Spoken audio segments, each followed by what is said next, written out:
नमस्कार. जागर टाइम्स मध्ये आपल्या सर्वांचं स्वागत. एक वेगळा विषय.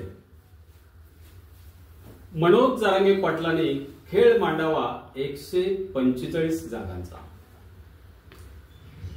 मित्रांनो, सत्ताधारी देवेंद्र फडणवीस साहेब आणि त्यांच्या नेतृत्वाखाली असलेले दोन, एकनाथ शिंदे साहेब शिवसेना आणि राष्ट्रवादीचे अजितदादा, हे मराठा समाजाला आता ओबीसी प्रवर्गातून आरक्षण देणार नाहीत हे जवळपास सिद्ध झालं. आता ते चर्चेसाठी माणसं तर पाठवतात वगैरे, पण ते केवळ वेळ काढण्यासाठी. या परिस्थितीत मराठ्यांनी 288 जागा लढवाव्यात आणि आपलीच सत्ता आणावी अशी सर्वांची भावना असणे रास्त आहे. तरी वास्तवात 288 जागा लढवाव्यात का, हा खरा प्रश्न आहे. किंवा किमान 145 जागा निवडून आल्या तर या राज्यात मंत्रिमंडळ स्थापन करू शकतो आणि बहुमत सिद्ध होते आणि आपण सत्ताधारी होऊ शकतो. मित्रो, राज्यात सत्ता आणण्यासाठी 288 या सर्वच जागा लढवल्या पाहिजेत असं नाही, हे सिद्ध होत आहे. बहुमतासाठी 145 जागा पुरेशा. तितक्या जरी आल्या तरी राज्यात सत्ता येते हे निश्चित होतं. म्हणून मराठा आरक्षण आंदोलक योद्धा मनोज जरांगे पाटील यांनी राजकीय डाव असे टाकावेत किंवा ते असे टाकत आहे की किमान 145 ची गोळाबेरीज व्हावी किंवा ज्यांच्या बरोबर राजकीय पैरा करू त्यांना घेऊन किमान 145 झाली तरीही सत्ता येते आणि मग आपल्याला अशा परिस्थितीत आरक्षण घेणे, आपल्याला हवे तसे आरक्षण घेणे हे शक्य आहे. हा एक महत्वाचा विचार आहे मित्र. म्हणजे या राज्यात सत्ता आणण्यासाठी 288 जागा लढवल्याच पाहिजेत असं नाही. मी एक विचार सांगतो. जरांगेंनी 288 जागा मराठा समाजासाठी लढवाव्यात का, म्हणजे त्यांनी लढवाव्यात का, तर एक गोष्ट तुम्हाला सांगतो. अनेक आंदोलक म्हणजे अर्थात विरोधी असतील किंवा मित्र असतील, उदाहरणार्थ प्रकाश आंबेडकर साहेब वंचित बहुजन आघाडीचे, त्यांनी मराठा आरक्षण ओबीसी प्रवर्गातून देण्यास ठाम विरोध केला. सुरुवातीला त्यांचा थोडासा पाठिंबा होता. आणि दुसरी त्यांनी एक महत्वाची मागणी अशी केली की जरांगेंनी आता 288 जागा लढवाव्या. काय याचा अर्थ?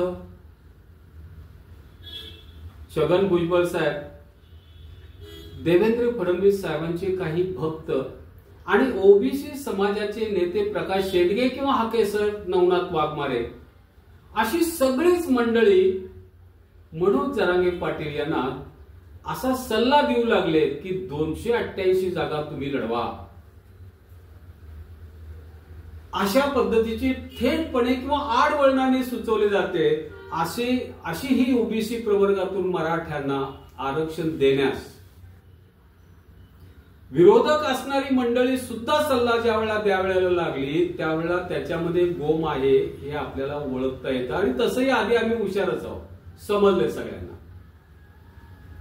जरांगे साहेबांनी मराठा समाजासाठी 288 जागा लढवण्याचं मनात घ्यावं असं जे काही सुचवलं जातं अनेकांच्याकडून, त्या पाठीमागे नेमका विचार काय बघा. एक, मराठ्यांचा इतर कोणत्याही पक्षाबरोबर समझौता राजकीय दृष्ट्या होता कामा नये असं कदाचित त्यांना वाटत असावं, नाही का? आणि जर असं झालं तर मराठ्यांची ताकद वाढेल. विधानसभेमध्ये त्यांचे उमेदवार येतील, आमदार येतील आणि लोकसभेची पुनरावृत्ती होईल. मराठे सत्तेवर येतील अशी कदाचित या लोकांना भीती वाटत असावी, नाही का? दुसरी गोष्ट सांगतो, किंवा काही जणांना असंही वाटत असावे की महाविकास आघाडीमध्ये शरद पवारांच्या नावाने अनेक जण आधीच ओरड करतात त्यांचे आणि मनोज जरांगे पाटलांचे राजकीय गुप्त साटेलोटे आहे असं. नाही, हे सगळ्यांना माहिती आहे, तथापि आरोप करतायत. मग असा आरोप करण्यामागं किंवा अशा पद्धतीची ओरड करण्यामागं काय कारण आहे बरं? भारतीय जनता पार्टी एकतर आरक्षण देणार नाही आणि मनोज जरांगे पाटील बीजेपीला मदत करणार नाहीत, हा एक महत्वाचा भाग झाला. त्याच वेळी मनोज जरांगे पाटलांनी आपली मराठ्यांची मतं ही कुठं पाठवावीत ह्यासाठी चाललेला हा सगळा अट्टहास आहे मित्र. त्यांनी जर शरद पवारांच्या बरोबर जाऊ नये असं त्यांच्या जे मनात वाटतं त्यासाठी त्यांचा हा अट्टहास आहे. आणि तशी इच्छा भारतीय जनता पार्टी पक्षामधील फडणवीस साहेबांच्या सह अनेकांची आहे. आणि जर शरद पवारांच्या बरोबर म्हणजे महाविकास आघाडी बरोबर जर मनोज जरांगे पाटलांची युती झाली तर बीजेपीची सत्ता या राज्यात येत नाही, हे निश्चित आहे मित्र. म्हणजे एकाच वेळी आरक्षणही द्यायचं नाही आणि तुम्ही नेमकं कुठं जायचं ते आम्ही जिथं सांगू तिथंच तुम्ही जा, अशा पद्धतीची परिस्थिती निर्माण करायची, हा एक डाव आहे. टार्गेट 288 किंवा 145 हा देखील एक अत्यंत महत्वाचा भाग आहे. मी म्हणतो किमान 145 जागा ज्या गटाला पक्षाला मिळतील त्या गटाची पक्षाची जागा राज्यात येते, सत्ता येते. म्हणजे 288 जागा निवडून येण्यासाठी करणारे प्रयत्न हे केवळ जर 145च्या पाठीमागे जर आपण लावली, आपली ताकद ही विस्कळीत न होता जर केंद्रीकरण जर झालं, म्हणजे 145 किमानचा अंतस्थ हेतू ठेवून अशा पद्धतीने नरेटिव्ह स्थापन करायचा जर आपण प्रयत्न केला तर मराठ्यांची सत्ता ही राज्यात येऊ शकते मित्र. पण मराठ्यांना सत्तेकडे जाऊच द्यायचं नाही अशा पद्धतीच्या भूमिकेने अनेक जण नरेटिव्ह असे सिद्ध म्हणजे स्थापित करायचा प्रयत्न करतात की मराठा आरक्षण योद्धा मनोज जरांगे पाटलांच्या भोवती अशा पद्धतीचं एक नरेटिव्ह स्थापन करायचा प्रयत्न सुरू आहे की त्यांनी कुठं जावं आणि कुठं जाऊ नये. म्हणून मी म्हणतो किमान 145 वर जर बहुमत होत असेल तर कॉन्सन्ट्रेशन मिनिमम 145 वर असलं पाहिजे.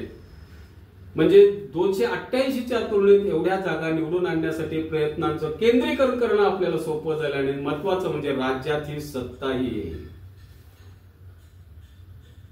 मला पुढचा मुद्दा मांडायचा आहे. धनगर समाज, मुसलमान समाज, लिंगायत समाज अशा अनेक समाजाबरोबर मनोज जरांगे पाटलांनी सांगितलंय, दादांनी सांगितलं की यांच्या बरोबर आपलं रिलेशन हे चांगलं आहे, तर त्यांच्या बरोबर घेऊन आपण लढाई लढू शकतो, त्यांना बरोबर घेऊन. मग जर त्यांना बरोबर घेऊन जर आपण लढाई लढवू शकत असतो तर त्यांच्या बरोबरच्या वाटाघाटी सुरुवात करा असं मला सुचवायचं. जर मराठा व्यतिरिक्त धनगर समाज, मुसलमान समाज, लिंगायत समाज अशा समाजाशी आपण जर जोडले जात आहोत तर भविष्याच्या दृष्टीनं ही अत्यंत चांगली गोष्ट आहे. मराठा व्यतिरिक्त इतर समाजाच्या मतांचे ध्रुवीकरण आता मराठे करायला लागलेल्या आहेत, ही एक घटना या लोकांना जर दिसून येऊ लागली तर यांच्या पायाखालची वाळू त्याच वेळा सरकेल आणि ते म्हणजे दिशाहीन वागू लागतील, विध्वस्त होतील विचारानं, हे लक्षात घ्या. त्यामुळे या समाजाबरोबर चर्चा आणि आपले एस्टॅब्लिश करणं रिलेशन हे चालू केलं पाहिजे. पुढचा मुद्दा संपव. बीजेपी किंवा फडणवीस साहेब पुन्हा सत्तेवर यावेत असं राज्यातल्या कोणत्याही मराठा आरक्षण आंदोलनातील व्यक्तींना वाटणार नाही. खरं आहे ना? याला कारण म्हणजे त्यांनीच ओबीसी प्रवर्गातून मराठ्यांच्या आरक्षणाला खऱ्या अर्थाने खो दिलेला आहे. मराठा आंदोलन योद्धा मनोज जरांगे पाटील यांनी वेळोवेळी देवेंद्र फडणवीस यांच्यावर तशा पद्धतीने टीकेचा भडीमार केलाय आणि त्यांना टार्गेट केलंय, त्यांनी हे सिद्ध केलंय की देवेंद्र फडणवीस हे मराठा द्वेष्टे आहेत. असा माणूस कोणत्याही स्थितीत पुन्हा सत्तेवर यावा किंवा त्यांची सत्ता विधानसभेत पुन्हा यावी असं किंवा बीजेपीची सत्ता यावी असं कोणत्याही मराठा आंदोलकाला वाटणार नाही. तथापि दुर्दैवानं जर समजा असं काही घडलं तर मराठ्यांना ओबीसी प्रवर्गातून आरक्षण मिळेल का? मला कदापि अशक्य वाटतं करायला. आणि हे सर्वच जण जाणतात. पुढचा एक महत्वाचा मुद्दा सांगतो. पाऊल जपून टाका, विचारपूर्वक टाका. म्हणजे काय? विचारपूर्वक कृती करा.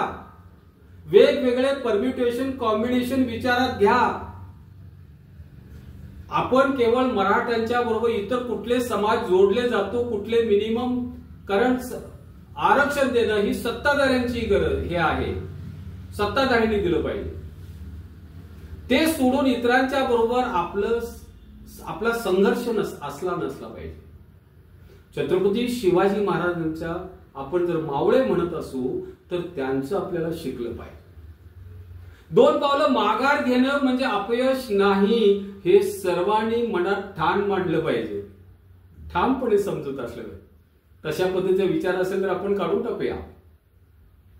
अशा परिस्थितीत पहिलं टार्गेट काय तर मराठा आरक्षणाचे मावळे सत्तेवर आले पाहिजेत. ही सर्वांची इच्छा आहे, मला मान्य. दुसरं, मराठा आरक्षण आंदोलनाला जर 145 जागा आणता येत नसतील तशा पद्धतीचा आपण सर्वे करणं पाहिजे. तर अन्य पक्ष किंवा अन्य गटाशी आपण 2 पावले माघार घेऊन चर्चा किंवा समझौते केले पाहिजेत. राजकीय डावपेच आखले पाहिजे. त्यामध्ये कमीपणा किंवा काही गोष्टी नाही. मला असं वाटतं मनोज दादा या बाबतीत माहीर आहे. मग अशा माणसाशी आपली युती कशी घडून येईल